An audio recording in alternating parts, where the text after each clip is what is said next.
இங்க ஆல்ரெடி இவர் வந்து 70% தான் பவர்ல இருக்காரு, கெடு பண்ணல. அப்போ இந்த கணவன் மனைவி இங்க இருக்காரு சார், பார்வை இங்க தானே சார் இருக்குன்னா, பொதுவாகவே இங்க சனி வந்தாவே மனசுல யாரை வச்சுருமோ அவன் தான் பிடிப்பார்.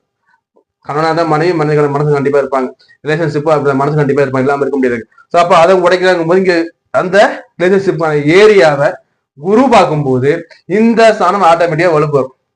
அப்ப இந்த ஸ்தானம் வலுப்பெறும் போது இந்த சார்ந்து இருக்கவங்க யாரு, கணவன் மனைவி காதலி எல்லாம் இங்க வந்துருதா, அப்ப ஆட்டோமேட்டிக்கா இவங்களுக்கு சப்போர்ட் கிடைச்சிடும். அப்போ உங்களுக்கு குரு பயிற்சிக்கு பிறகு இந்த கெடுபல் 50 குறைஞ்சிடும். புரியுதா? சரி. அடுத்தபடியா ராகு கேதுக்கள். ராகு பகவான் 11. புரியுதா? மேசராசிக்காரங்களுக்கு வெளிநாடு போற வாய்ப்புகள் கொடுப்பார். ராகு கேது பயிற்சி மே மாசம் இருக்கு. மே மாசம் ராகு கேது பயந்த பிறகு ராகு பகவான் நல்லா இருக்கு. ராகுவை பத்தி எந்த ஒரு கவலையும் இல்லை. ராகு உங்களுக்கு சப்போர்ட் பண்ற இடத்துல தான் இருக்காரு. சர்பத்தால கெடுக்க முடியாது. வெளிநாட்டு போற வாய்ப்பு வருதா, கிளம்பிடுங்க, ஊர்ல இருக்காதீங்க. வெளிநாட்டு வாய்ப்பு வந்து வெளில போயிட்டீங்கன்னா உங்களுக்கு இந்த சனி உங்களை வெளில கொண்டு போயிறாரு. தொலைதூர பயணம் இது வந்து பாத்தீங்கன்னா அயனா சாயனா போக சொல்லுவாங்க. அதே மாதிரி இது வந்து பாத்தீங்கன்னா வந்து நமக்கு அலைச்சல், வெளியூர், வெளிநாடு, வெளிதேசம் முதல்ல பிரயாணத்தையும் குறிக்கும். அப்ப வெளிநாடு வாய்ப்பு வருதா, தாராளமா போயிடுங்க.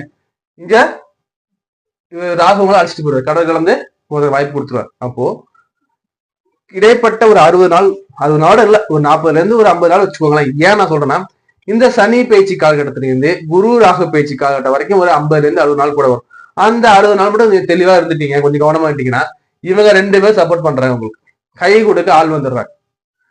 இத சொல்லுவாங்க தெரியுமா, தோழன் வந்தா எந்த ஒரு கவலையும் இல்லைங்கிற மாதிரி, இவர் உங்களுக்கு எடுத்தாலும் உங்களுக்கு இவர் வந்துடுறாரு, குரு வந்துடுறாரு.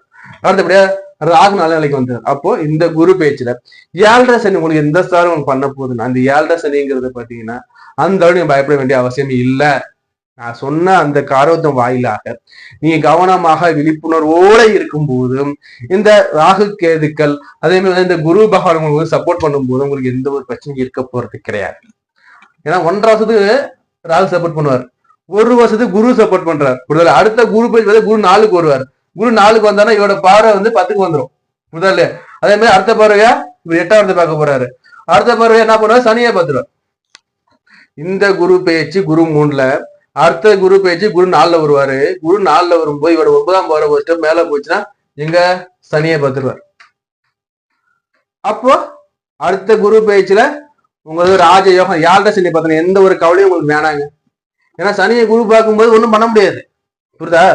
இப்ப ஓவர் வியூவா நம்ம எடுத்து பார்க்கும்போது இந்த 7.5 சனியில மேச ராசி மேச லக்னக்காரங்களுக்கு என்ன சார் கெடுபல் வரும்னா, குடும்பம், தொழில், நட்பு வட்டாரம், தன விஷயத்துல கவனமா இருக்கு.